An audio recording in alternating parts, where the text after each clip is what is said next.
Hello and welcome to my channel. My name is Lynn and today I'll be making a couple cards using the clear stamp of the month for February 2022 from Spellbinders.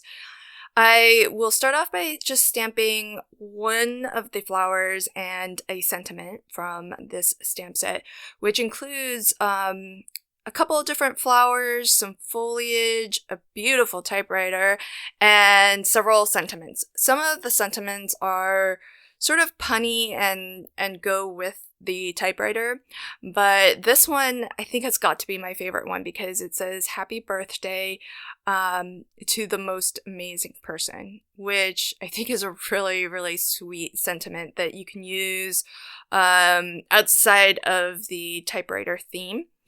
And I'm stamping with my VersaFine Onyx Black ink, which is a pigment ink.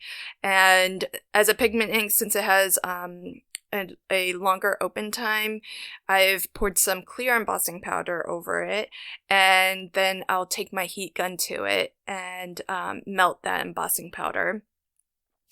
Just a tip, if you aren't too used to embossing powders, let your heat gun warm up for a bit and then take it to your project. That way you're applying less heat for a shorter period of time, and your cardstock will be a little bit less likely to warp. And as well, I like to just start in one location, and when I start to see it melting, which you'll be able to tell because it'll go from that sort of dull color to a nice shiny color, then I start to move it along to and instead of just sort of giving multiple passes through the entire image. So I like to just start in one location and then move through the rest of the image.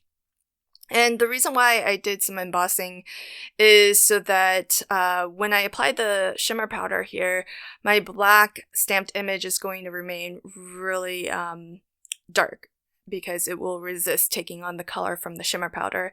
And as I dusted on that powder, as you saw, or I should say as you didn't see, there wasn't anything on the paper until I actually gave it a nice spritz. And the reason why I spritzed it first with a little bit of water is so that initially that powder will sort of stay where I wanted it, because I was aiming to try to get it just right where the flower petals are. But of course, with shimmer powders and any water technique really, you're going to get something different every time. And so that's part of the fun of working with them. But as much as possible, I wanted to try to keep that powder where I wanted it, at least initially. And so that's why I spritzed it with water so that it starts to already grab onto the paper. But it's that second spritz over top that really makes the shimmer powder bloom. And I didn't use that much water, so what I did just use a regular cardstock to stamp on, and so I got a smidge of warping, so that's why I added just some low profile foam to the entire back of that panel. And here I'm applying my matte layer to coordinate with that pink shimmer powder.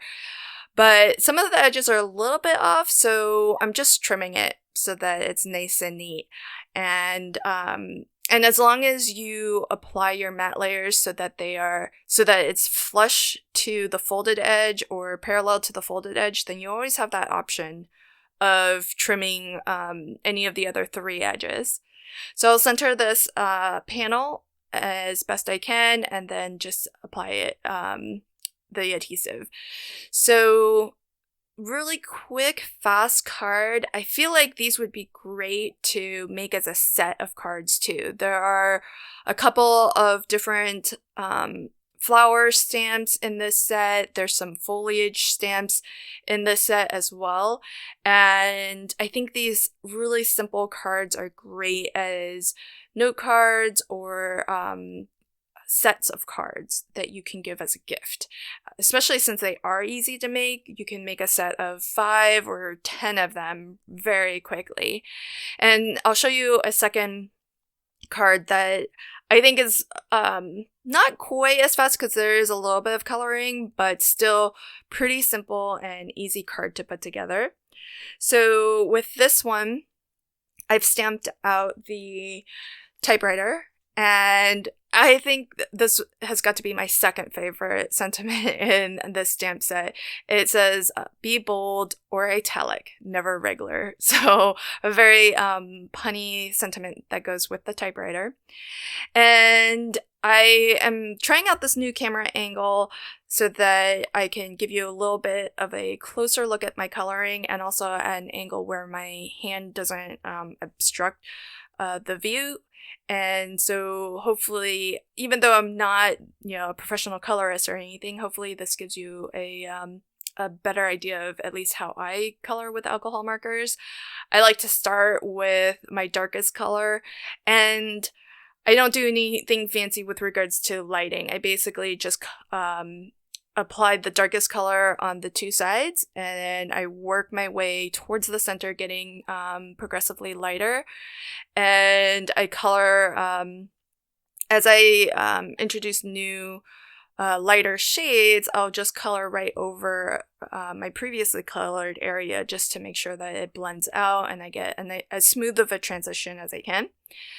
The teal color I colored with my Copic chows, which are new. So over, I think it was either a Black Friday sale or end of year clearance, but Craft Stash was offering the Copic chow, I think it was set A, for an incredible price. And the cost per pen was the lowest I've ever seen it anywhere. And so I treated myself to that set of markers. I've really enjoyed coloring with Copics ever since I started with the skin tones.